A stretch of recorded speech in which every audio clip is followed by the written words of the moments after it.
All right, guys, welcome back to to the XG podcast. This is episode 18. 18. I know we said last week or last episode that we are gonna come back with a list, our 12 lists. We're gonna say that for the next episode because we forgot about the Olympics starting this week. Mm-hmm. So we're just gonna, it's probably gonna be a shorter episode on the you know, short side. So we'll give you this first, and then bring you that. Yes. The Olympic Games starts this Wednesday. What is it going to be? July some shit. July 24th. 4th. First game is going to be Argentina, Morocco. Or it's also the same time as Uzbekistan and Spain. Yeah, there's going to be two games. So if you're in the Central Standard Time, it's at 8 a.m., 10 a.m., and then 12 at noon. There's also, Everyone's playing. everyone's playing at the same fucking time. Yeah, there's two games each hour. That's awesome. Each So 2 hours. yeah, It's going to be action packed. it goes up to 2 p.m. So telling you, it's another mini World Cup. It's going to be, from 8 to 2. So this consists of 4 groups, and top 2 qualify. First being the first seed, second being the second seed, and then they go into quarterfinals. There is a third place match. Being Olympic Games, they have to reward a bronze medal, and there's a silver and gold. But we'll go over the groups real quick. Group A is France. What would you say, Papua New Guinea, or is it just Guinea? I think we'll just go with what they have there, Guinea. Yeah. New Zealand and the US of A. Yeah.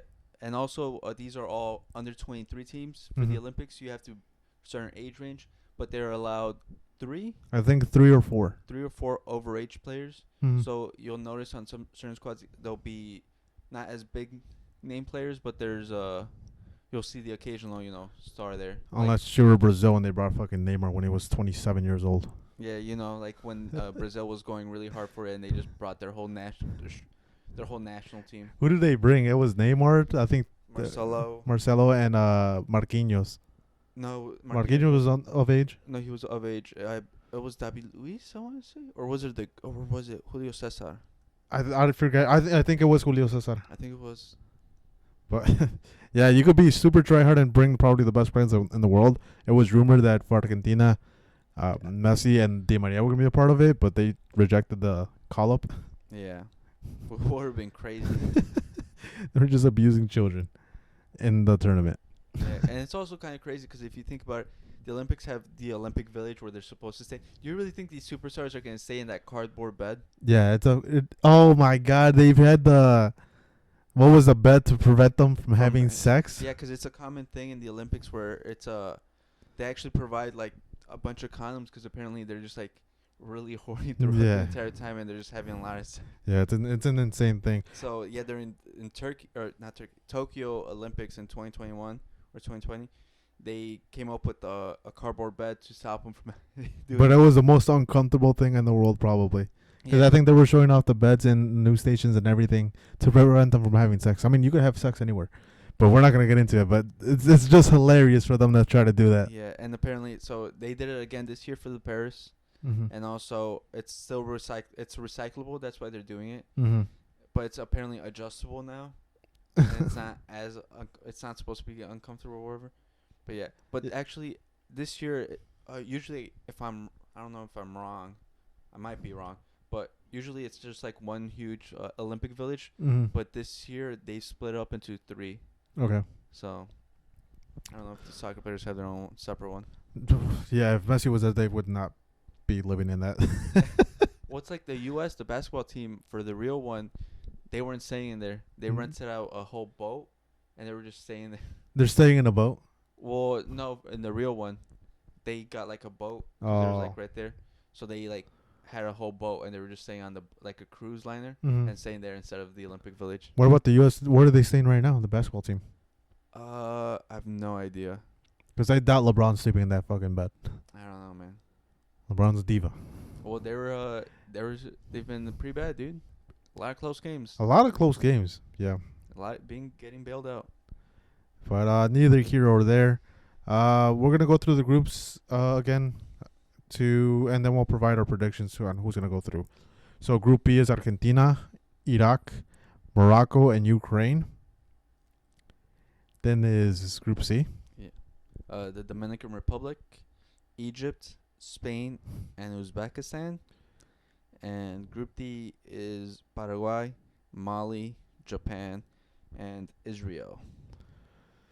Controversial one, if you think. Yeah, there's a lot of things surrounding Israel at the moment. Potential ban on them, but who knows? Very tough situation. But yeah, we're gonna go ahead and go through our predictions. It's very standard, not huge teams. I thought Spain was on. Oh, they are. There. So yeah, it's not huge teams. Probably the biggest teams are gonna be Spain, And Argentina, France, and I wouldn't even say the U.S. because no. no, it's football. To them, it's soccer. But no, it's a very hard group, and especially with the loaded team with France. For my Group A predictions, it's gonna be France and probably New Guinea or Guinea. Guinea? Yeah, African teams tend to do very well in these underage tournaments. What would you call them?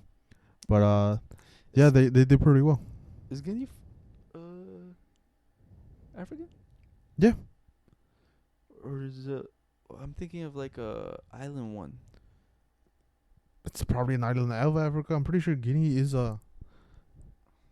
I'm tweaking then. Because I know there's also a there's a Papua Guinea, there's a New Guinea, there's a Papua New Guinea. I don't know. There's just a bunch of. Yeah, it's a Guinea. It's above a Sierra Leone. Oh, then is Papua New Guinea?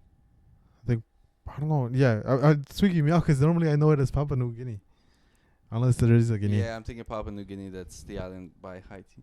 Yeah, there you go. Yeah. But yeah, the African teams tend to do very well in these tournaments. Don't overlook them. Never mind, it's not Haiti, dude. Forget. It's in there. Who do you got going through? Argentina. Oh, from Group A. From Group A. Yeah, it's in Argentina. It's the France group. France. My bad. I got France, and then I gotta give it to my brothers in USA. Okay, I like the prediction. It's bold. Yeah, the U.S., if anything, they're probably not going to win the tournament, but they're going to get so much experience for their next development in their youth, and it's just going to serve them so well. I'm so jealous of them because the U.S., the Mexico's fucking stinked it up. Well, the only reason I'm picking USA is because of patriotism. When the Olympics come, I love watching all the Olympics. I love the open ceremony. I watch as many things as I can, and I always root for the U.S. Okay. I don't know why, I just do. Ever since I was a kid. Yeah. So, I just hope they make it through. I agree. Standout players for France, you'll probably recognize a couple of them. Lacazette being The captain. their captain. And also, Thierry Henry as their coach. Yeah, Thierry Henry is their fucking coach, and my God, we'll see how he does because he hasn't had great stints as managers. Well, I feel like he's had unlucky stints because he was coach for Monaco, but that was when they literally had more than half their squad was injured, and he was only there for like half a season, and then he got booted out, which he was very unlucky for. And then he went to Montreal Impact, and then it was like wasn't great results, wasn't bad results. I don't believe. I think it was just like pretty good. And then he resigned when COVID came out. Mm-hmm. And then ever since then, he's been an assistant coach because he was for Roberto Martinez in the Belgium national team. He was. And then he switched over to the under-20 France national team coach. Yep. So we'll see how he does. It's pretty much their tournament to win with the squad like this. They have Michael Olise starting and Lacazette. And Matata. And yeah, Matata, you can't forget him. And Turkey. Yeah, Turkey's my standout player to watch. I think there's rumors right now that he might go to Dortmund. Maybe after this tournament, he'll have a big transfer, potentially Dortmund, maybe even another squad. But it's definitely exciting to see. And they also have Luik Bayer from Sevilla, you were mentioning. Yeah, Luke Bade. He's fantastic. He was pretty much the next Koundé. Yeah, and also, I think I got to give a shout out to SP for their France midfielder, Who? Leslie Ukochuk. I can't say his name. Leslie. A midfielder? I'm on defense. No wonder. Yeah, I think he might break out. He looks really solid. I'll go Jukwe. Yeah, and also Kone Mm-hmm. from Borussia. Mönchengladbach. Yeah. Yeah. Yeah. No. No Thuram, not Marcus Thuram, but his younger brother. I know a transfer just went in with him. I think he went to Juventus, but yeah, I'm surprised he's not in the team. I thought he was. I don't know, man. But then again, France could call in like so many other players too. Yeah, they do. They could have called up Mbappe, and Mbappe was rumored to go. Why Macron was trying to convince him to go. Force them to go. Yeah. But yeah, we'll move on to Group B. So you got the U.S. and France. I have France and Guinea. You're writing it down. Okay, we're gonna make a quinela. Group B. I think it's easy. I think Morocco goes in first, then Argentina goes in second. Ukraine might make a little bit of noise. Iraq, maybe, but no, I gotta go with Argentina. Wait, you said Morocco first? I want to be different, but no. You know what? I'm going taking it back. I'm going Argentina first. All right. I wanted to be different, but no. I think Morocco's gonna be great. They've been showing out a lot of potential when it comes to these tournaments. Biggest one, the 22 World Cup. They made it to the semifinal, so I think that probably inspired them, and they started developing more players. You know what, Jerry? I'll be different. Because that's my shtick now. Yeah. I'll go Argentina 1, but I'll go Iraq. 2? I'll go Iraq. Okay. Any reasoning behind that? No. You're just shooting for the stars? Yeah, I'm trying to get. You're worldwide. You're Yeah, worldwide. I'm trying to go worldwide. I'm trying to spread love to my Middle Eastern brothers. Yeah. Makes sense. Argentina probably has one of the best squads as well. They have Julian Alvarez, Man City striker, starting. He also requested a transfer, so he might be leaving Man City. Might come to Real Madrid. Maybe. Everyone's linked to Real Madrid. Yeah, these so you're days. gonna be on the fucking bench as well. Are you guys just gonna play with all forwards? Jerry, we're revolutionizing football. Pep might think he revolutionized. We're gonna play a new system called just strikers. Positionless soccer. Yeah, dude. We're also linked to Nico Williams. Jesus. We're linked to everyone, dude. But yeah, they also have Thiago Almada, the MLS prospect, but he just recently moved to Botafogo, which is a very surprising move, because he was linked to Europe, but he went to Brazil. Yeah. So it's very interesting. I think he's probably died down a bit. Echeverri is a great one too. He plays for River Plate, 18 years old. Can break out as well. Yeah, he does look good. I thought they were gonna call up the Argentine prospect that Real Madrid are looking into, but I guess because he's only, I believe, 16 or 17, I guess they're gonna give him more time. Yeah. It's probably a good move. Their senior squads, I think it is only 3. It's Geronimo Rulli, Nicolas Otamendi. I can't see the other one. I was gonna say Julian Alvarez, but I think so, he's of age. No, he's 24. Yeah. No, but the thing is with If they started when they were 23, then they're old and they passed through. Yeah. yeah, so that's why I'm trying to figure out who it was if it is him, because they also have Julian Simeone, but I think he's He's 21. 18. So Ezequiel Fernandez maybe? No. So It might be him. yeah, it might have been Julian Because Alvarez. you know what? I think it might be him because I remember him participating in the Olympic qualifiers. Okay, maybe. But yeah, I think it's an interesting squad. I think Otamendi's gonna be the obvious captain, and he's gonna provide a lot of guidance for that team.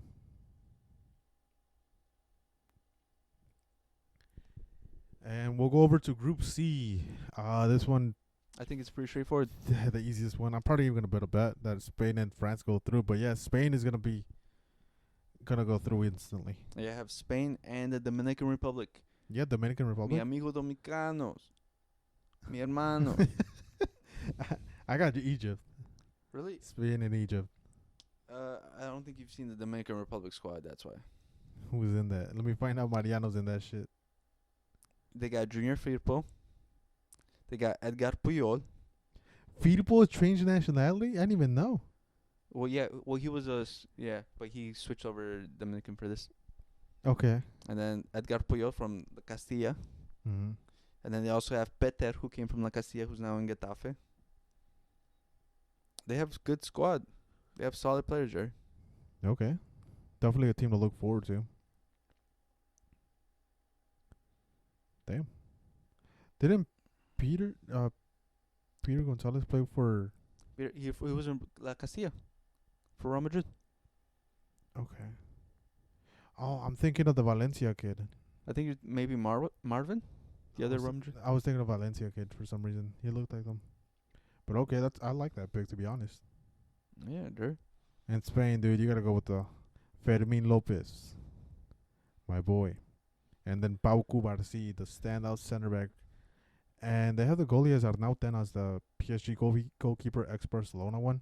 Made a horrible move going to PSG because he thought he was gonna start. Well, they signed goalies like nobody's business. Yeah, dude.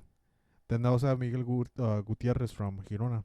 He hasn't made any noise for as far as a summer transfer. Well, he's still a Real Madrid player. Mm-hmm. And Pablo Barrios too, in the Atletico Madrid. Like I said, Spain favorites. Dumb and France. You can't forget Abel Ruiz either. You know he got a transfer to Girona. Yeah. Well, I think we talked about it, how Girona have they've had to replenish the squad because a lot of players are moving out because they had a couple on loan, others were moved, and then they also lost them to like Salvio to Man City. Yeah. So they're also replenishing from the Man City group thing or whatever it's called, the ownership. So they sent them some players and then they also bought some. So it's not a bad move. Abel Ruiz at one point he was a very good prospect for becoming a great striker, but didn't pan out too well with Barcelona. Made a move to what was it, Portugal, and then he came back. So a good move. Group D, it's a very tough one. I got Japan. Japan makes a lot of noise as well. They love these tournaments. wait, you didn't say who's gonna second one for Group C? Yes, I think I said Egypt. Oh, you did Egypt? Yeah, I said Egypt. I regret it because now I kind of want to go Dominica Republica, but no, I'll stick with my gut. All right. Yeah, Group D, I got Japan first, probably Paraguay second. I got Japan and Mali. Another African nation. That's what I was thinking of too. I'm not gonna lie. I just remember I looked at their squad, and I don't know why, but I was moved. I felt like they could be a dark horse. Okay. I'm just looking at the squad. But yeah, a lot of big names come out from these tournaments, so it's a great lookout. Especially with the mix of the senior players, it makes a lot of things interesting.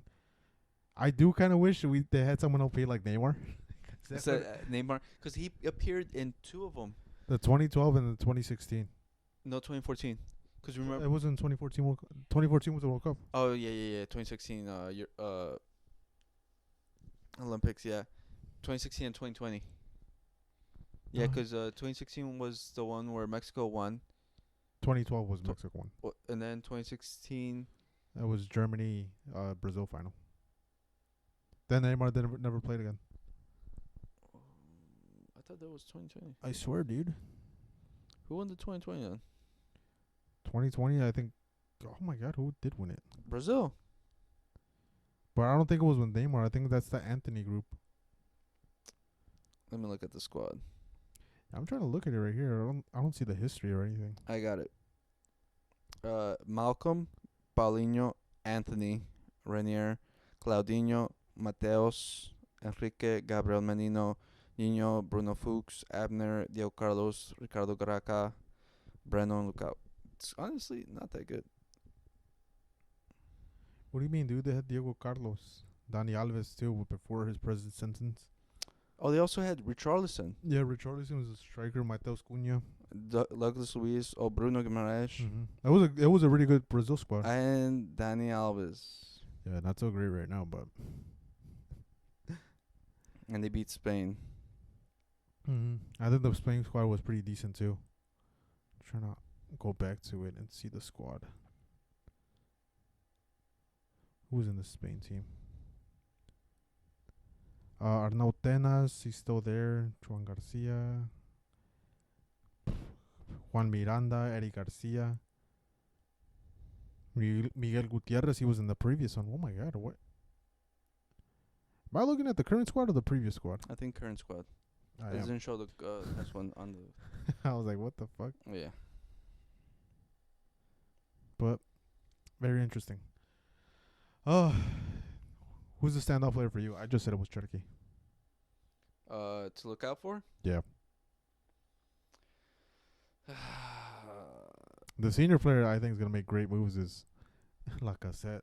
That man's gonna be abusing I think the it's young gonna be. center I backs. think it's Olisa, Okay, so we're both going with the French squad. and then for young player. Wait, does Olisa count as senior player or? No, I think he's young. Oh, okay. Well, I'll count him as my senior player. Why? You think he has more experience? No, cause the young player that I wanted to go for was from Spain. Ooh. Unfortunately, Kubarsi, no. Fermin. Fermin Lopez. Yeah. Yeah, we'll see if he gets to start because I know with Spain national senior team he wasn't starting, so we'll see if he makes the group. I know he didn't really play a lot of the qualifiers, so you gotta wiggle your way in somehow by the coach's favor. And some Yeah. coaches don't like doing that. They don't just like someone walking on and getting the instant start. Yeah. You know what? No. I spoke to my heart. I couldn't pick a Barca player. I'm going with Miguel Gutierrez. Okay. He just could. I He couldn't did. do it, dude. I just felt bad. Like it was. The Barca hate in me is too much. Look at this. I just saw something. The France previous fixtures, the U23 for the Olympics.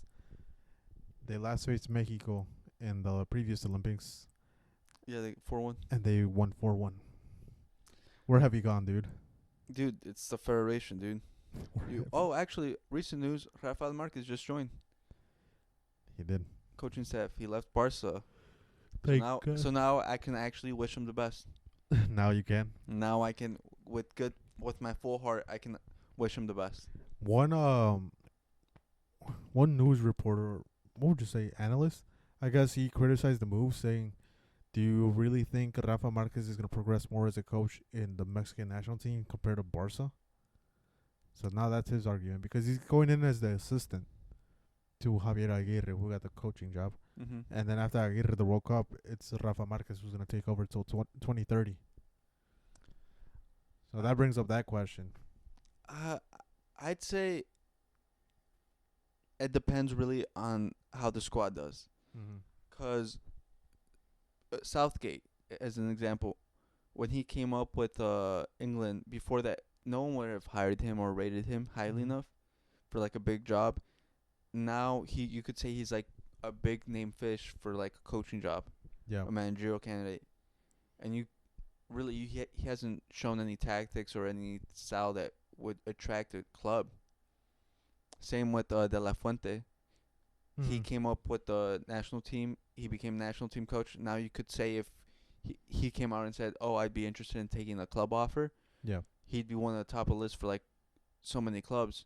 So I guess it depends on what the results show and how he brings up and develops the players. Mm-hmm. Because if he does that, he'll become a top managerial candidate. But if Mexico stays the same way as it is, yeah, you could say it was a step back. Because say with Barca, even though they're still in not their highest moment, it still has credit to the name, Mm-hmm. and he could have still possibly gotten a job somewhere else. Yeah. I personally don't mind the move at all. I think it's pretty great because if you would have appointed Rafa Marquez as the instant manager, you put him straight into the hot seat. Because right now, what the Mexican national team is, they want results instantly. The team starts playing bad, they start losing. He's out of the job instantly, and now he has to start over. Like what you just said, he wasn't accredited beforehand. He didn't coach a great team, like a big team. It was Barca big. I get it, third division, but still. Maybe he gets a job in Mexico, but outside of Mexico, he probably doesn't get one Yeah. just because of that. So I think it's a great learning moment for him too, because you have to set boundaries. Even though he was captain, he'll get the authority he needs.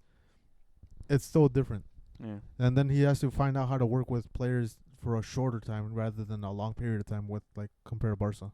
So it's a very smart thing going from having Barcelona for a whole season, Barca B, to going to Mexico and having them for what, a month on occasion, 3 weeks, 2 weeks. So it's a great transition. And especially because Javier Aguirre is a good coach, even Mhm. though I know a lot of people have problems with him because of certain actions that's happened and certain speculation around his name. Mhm. But he's shown that he can be a good coach, especially with Mallorca this past couple seasons. He's shown he could develop and give a team a style because Mallorca was struggling. He came in and then he set him up in a solid position. Yeah, he got them all the way to the Copa del Rey final, and they almost won it too. They just lost in penalties. But as far as Mallorca, I think they saved themselves from relegation and everything. So, and they even had a great stint at home where they couldn't get beaten. Yeah, Barca went there, they lost. they were a tough team to beat, and they were playing good football, like good attractive football. So the only downside why they didn't get more points and were like in the bottom half is because their star striker Prat ended up getting injured. well, they had the trouble of a lot of their top talent also getting poached, like Yeah. he came in a year ago, leaving. Oh yeah, that was his boy, dude. And then sadly, he doesn't even play at PSG. But I heard there's like big money moves from. Well, they're trying a couple teams are trying to sign him, but PSG don't want to let him go. Yeah, that's the sad part. Yeah, dude. But yeah, it's a great move. I know Charlie, he criticized the move for Javier Aguirre getting the job because Charlie believes, and it's proven too in the past, that Aguirre calls up older players, senior players, like our veterans. Mm-hmm. But I don't think this will be the case this time. Because he knows that he has to develop them. It's not win now, it's win later. Setting up for success. Yeah, so hopefully, just in general, hopefully Mexico starts coming back and shows us good results, because it's tough being. It's tough being a fan. Because Yeah. then they set up a friendly against Australia or not even Australia. Australia's a good team. New Zealand, we beat them 9-0 and we're like, oh, we're back. Then we lose to fucking Paraguay at home. Yeah, no. Granted, Paraguay's a good squad. Yeah. Is anything else? Any closing thoughts? No. No. Like we said, we're probably gonna be a shorter episode for this. It's not like a big thing. There's not a lot to go over. Mm-hmm. We're not gonna hear in live say we know like the squads back and forth and like all the players, but we just giving some insight on our thoughts for it. Yeah. And be on the lookout for our next video. It's going to be our top 12 list for players that were the best players between 2010 and 2020, between that range. So there's no Vinicius, no Pedri, no Musiala, because Vinicius wasn't that good in those first two seasons. But yeah, Pedri and Musiala weren't playing that much. Well, I don't even think they played in 2020. Maybe one of them did, but Pedri, I believe, because he moved to Barca like in 2020. Yeah, it was 2020. And then before that, he was playing for Las Palmas, I believe. But it was in second division, so he wasn't making rumblings in Europe. But yeah, just to give you an idea, like it's that range. But you'll be surprised by some of the lists. We'll go over my list, Jesse's list, and then the community list of a group of people that we know. And if you do want to get involved, you could definitely put it. We're gonna do another one soon. It's gonna be top 10 strikers, and we'll do top 3 strikers in their prime, and we'll create a top 10 list from that. Yeah. All right, guys. Thanks. Peace. Peace.